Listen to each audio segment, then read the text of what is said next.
নমস্কার বন্ধুরা, আশা করি সবাই খুব ভালো আছো। শুভমিতা ব্লগে সবাইকে স্বাগত জানাই। আজকে তোমাদের সাথে শেয়ার করব ফুলকপি দিয়ে মাছের ঝোলের রেসিপি। তবে একই রকম মশলা হলেও মশলাটাকে কিন্তু আমি একটু ভিন্নভাবে ব্যবহার করব।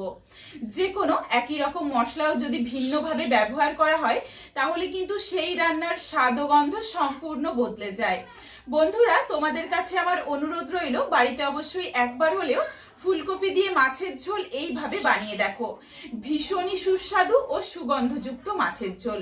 তাহলে চলো বন্ধুরা, রেসিপিটা দেখে নেওয়া যাক। রেসিপিটা কেউ স্কিপ করো না। স্কিপ করলে আমি কি পদ্ধতিতে রেসিপিটা বানালাম বা কি মশলার অ্যাড করলাম সেটা তোমরা মিস করে যাবে।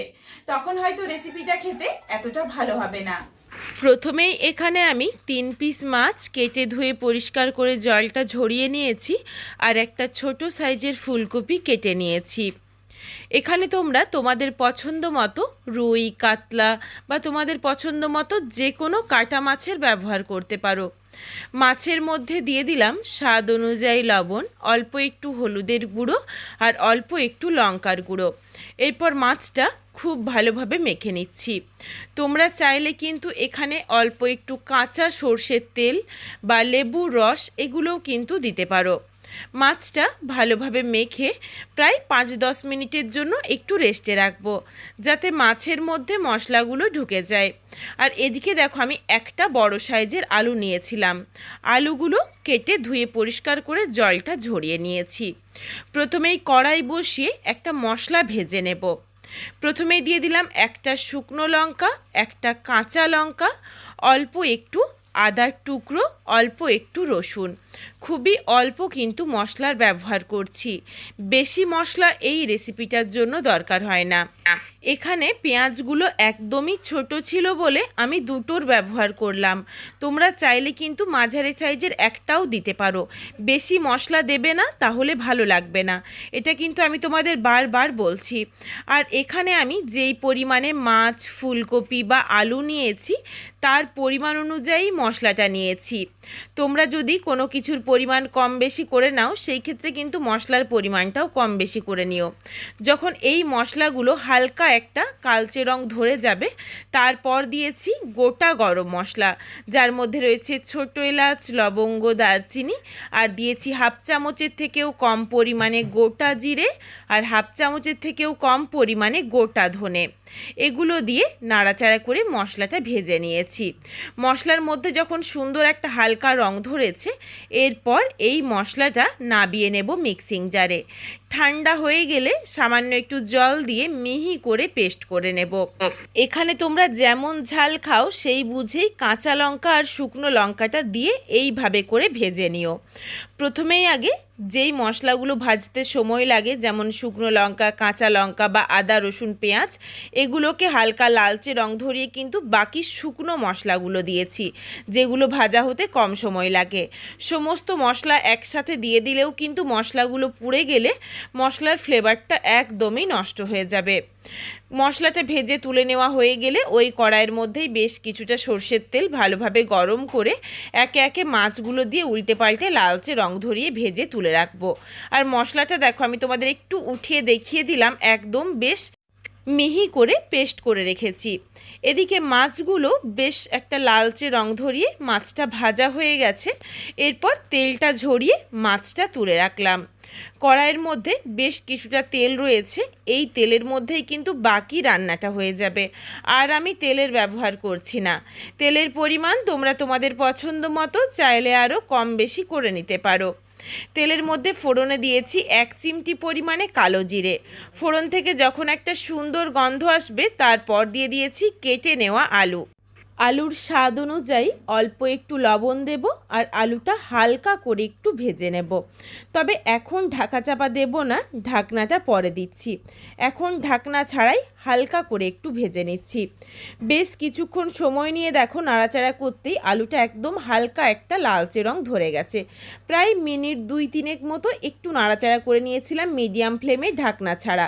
তারপর দিয়ে দিয়েছি কেটে নেওয়া ফুলকপি। ফুলকপির স্বাদ অনুযায়ী আবারও লবণ দিলাম। এরপর নাড়াচাড়া করে ঢাকা চাপা দিয়ে আলু ফুলকপিটা ভেজে নেব। প্রথমেই যদি ফুলকপিটা দিয়ে দিতাম তখন কিন্তু আলুর মধ্যে লালচে একটা রং ধরতে দেরি লাগতো, কারণ ফুলকপি থেকে অনেকটা জল ছাড়তো। ঠিক এইভাবে করে ভাজলে কিন্তু সময়টাও কম লাগে আর রান্নার পদ্ধতিটাও কিন্তু সঠিক হয়। বেশ কিছুক্ষণ ঢাকনা দিয়ে ঢেকে রেখেছিলাম। ফুলকপির থেকে দেখো বেশ কিছুটা জল ছেড়েছে। ফুলকপির জলটুকু শুকিয়ে নিয়েই দিয়ে দিলাম অর্ধেকটা টমেটো কুচি। এখানে কিন্তু একদম সেদ্ধ করিনি, ফুলকপি বা আলু কোনো কিছুই একদমই সেদ্ধ হয়ে যায়নি, তাহলে রান্না হতে হতে ফুলকপিটা গলে যেতে পারে।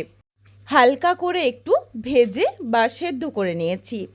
এরপর টমেটো দেওয়ার সাথে সাথেই এর সাথে দিয়ে দিলাম পরিমাণ অনুযায়ী হলুদের গুঁড়ো আর হাফ চামচ কাশ্মীরি রেড চিলি পাউডার।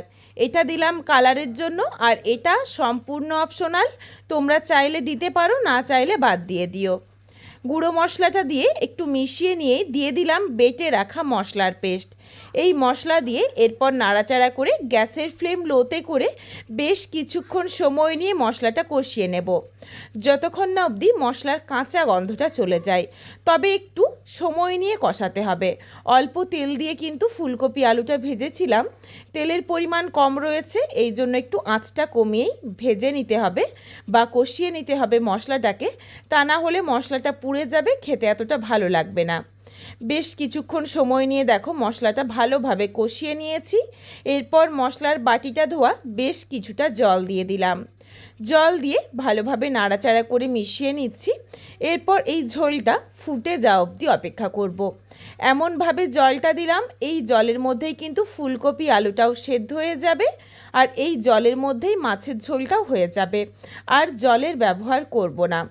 সুন্দরভাবে যখন ঝোলটা ফুটে উঠেছে, বেশ কিছুক্ষণের জন্য ঢাকনা দিয়ে ঢেকে রেখেছিলাম, প্রায় 5-6 মিনিটের জন্য। এর মধ্যেই দেখো আলু বা ফুলকপি সুন্দরভাবে সুসেদ্ধ হয়ে গেছে। এখানে তোমাদের একটা আমি আলু চেপে দেখিয়ে দিচ্ছি। সুন্দরভাবে যখন সবজিটা সেদ্ধ হয়ে যাবে, তারপর একে একে ভেজে রাখা মাছগুলো দিয়ে দিলাম। মাছটা দিয়ে আবারও একটু নাড়াচাড়া করে মিশিয়ে নিয়ে দিয়ে দিচ্ছি হাফ চামচ পরিমাণে চিনি। চিনিটা কিন্তু অবশ্যই দিও, তাহলে টেস্টটা ব্যালেন্স হয়ে যাবে, রেসিপিটা খেতেও বেশ ভালো লাগবে। মাছ আর চিনিটা দিয়ে আবারও গ্যাসের ফ্লেম লোতে করে মিনিট 2-3 রান্না করে নেব। মাছের মধ্যেও মশলাগুলো ভালোভাবে ঢুকে গেছে আর চিনিটাও কিন্তু ভালোভাবে গলে গেছে।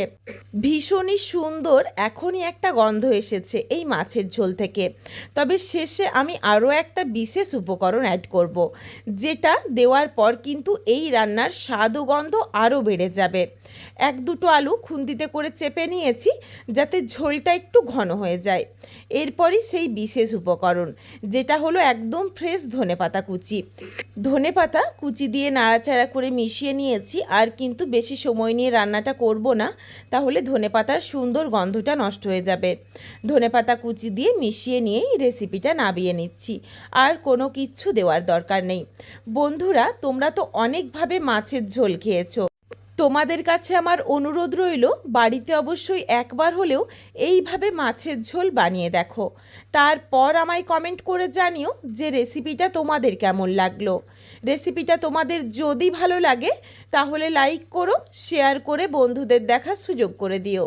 তোমরা যদি আরও এই ধরনের নিত্য নতুন ঘরোয়া রেসিপি পেতে চাও, তাহলে অবশ্যই আমার চ্যানেলটিকে সাবস্ক্রাইব করে পাশে থাকা বেলটি অন করে অল নোটিফিকেশান অন করে দিও, যাতে আমার প্রত্যেকটা রেসিপির নোটিফিকেশান সববার প্রথমে তোমাদের কাছে পৌঁছে যায়। আর অবশ্যই আমার চ্যানেলটিকে হাইপ করে দিও, যাতে আমি আরও এগিয়ে যেতে পারি, তোমাদের সাথে আরও নিত্য নতুন ঘরোয়া রেসিপি শেয়ার করতে পারি। আবারও খুব শীঘ্রই হাজির হচ্ছি নতুন কোনো এক ঘরোয়া রেসিপি নিয়ে। পরবর্তী রেসিপি দেখার আমন্ত্রণ রইল। পুরো ভিডিওটা দেখার জন্য অনেক অনেক ধন্যবাদ। তাহলে আজকে আসি, সবাই ভালো থেকো, সুস্থ থেকো।